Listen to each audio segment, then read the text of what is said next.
Hi friends, welcome to Kalai Express. இன்னைக்கு நம்ம வீட்ல என்ன டிஷ் அப்படினு பாத்தீங்கன்னா கருவாட்டு குழம்பு தாங்க.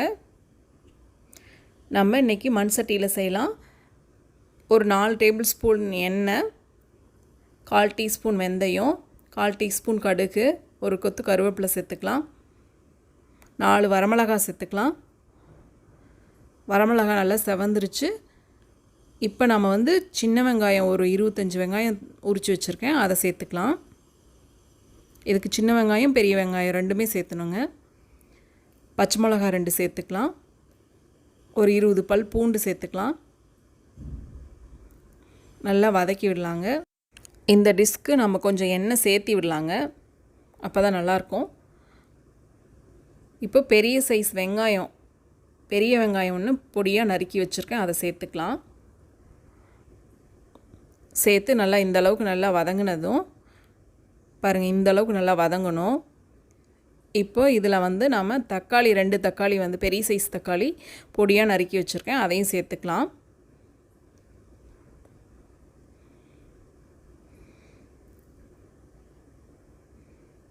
நல்லா தொக்கு பதத்துக்கு வதங்கணுங்க. அந்த அளவுக்கு வதங்கட்டும்.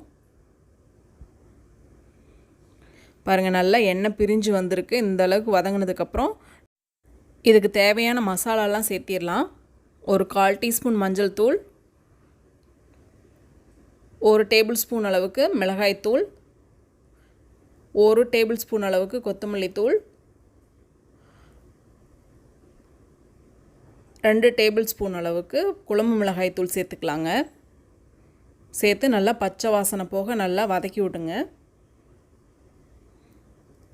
இப்போ இதுக்கு தேவையான அளவு உப்பு சேர்த்துக்கலாம். கருவாடுலேயும் உப்பு இருக்கும், அதனால் வந்து உப்பு பார்த்து அளவாக சேர்த்துக்குங்க.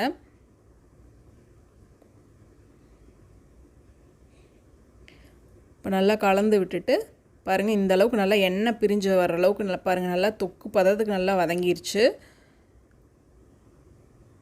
இப்போது நான் வந்து ஒரு பெரிய லெமன் சைஸ் புளி கரைச்சி எடுத்து வச்சுருக்கேன். அதை இதில் சேர்த்துக்கலாம்.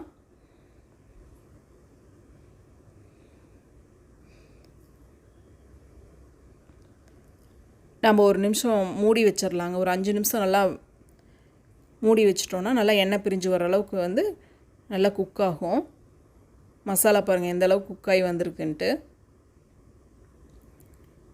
இப்போது நம்ம அதை ஓப்பன் பண்ணி நான் வந்து ஒரு மூடி அளவுக்கு தேங்காய் பால் எடுத்து வச்சுருக்கேன். ஒரு மூடி தேங்காயில் 1 கப் அளவுக்கு பால் எடுத்து வச்சுருக்கேன். அதை இதுக்கு சேர்த்துக்கலாங்க. சேர்த்து இதுவும் ஒரு 5 நிமிஷம் நல்லா வந்து கொதிக்கட்டும். மூடி வச்சிடலாம். பாருங்கள், ஒரு 5 மினிட்ஸ் கழித்து பார்த்தா எந்த அளவுக்கு வந்து கொதிக்குதுன்னு பாருங்கள். அப்போ தான் வந்து அந்த தேங்காய் பாலோட பச்சை வாசனை போகுங்க. இப்போது நான் க்ளீன் பண்ணி வச்சுருக்க கருவாட்டை இதில் சேர்த்துக்கலாம். கருவாடு பார்த்திங்கன்னா சுடு தண்ணியில் நல்லா ஒரு 10 நிமிஷம் வந்து போட்டு வச்சோம் அப்படின்னா நல்லா க்ளீனாக அதுக்கு மேலே வந்து அலசி எடுத்துக்கணும். அதனோட தலையெல்லாம் நீக்கிடணுங்க. அதில் தான் கல் மண்ணெல்லாம் இருக்கும். அதனால் வந்து இந்த மாதிரி கருவாடை வந்து சுத்தம் பண்ணி எடுத்துக்கணும். கருவாடை சேர்த்துட்டு மூடி வச்சிடலாங்க. ஒரு 5 நிமிஷம் கழித்து ஓப்பன் பண்ணி பார்க்கலாம். பாருங்கள், எண்ணெய் நல்லா பிரிஞ்சு வந்திருக்கு. இது பார்த்திங்க அப்படின்னா சாதத்துக்கு, இட்லி, தோசை இந்த மாதிரி எல்லா இதுக்கும் வந்து நல்லா டேஸ்ட்டாக இருக்குங்க. நீங்களும் செஞ்சு சாப்பிட்டு பார்த்துட்டு பிடிச்சிருந்தா லைக் பண்ணுங்கள், ஷேர் பண்ணுங்கள், கமெண்ட் பண்ணுங்கள், சப்ஸ்கிரைப் பண்ணுங்கள் ஃப்ரெண்ட்ஸ். உங்கள் ஃப்ரெண்ட்ஸ்க்கெலாம் ஷேர் பண்ணி விடுங்க. தேங்க்யூ.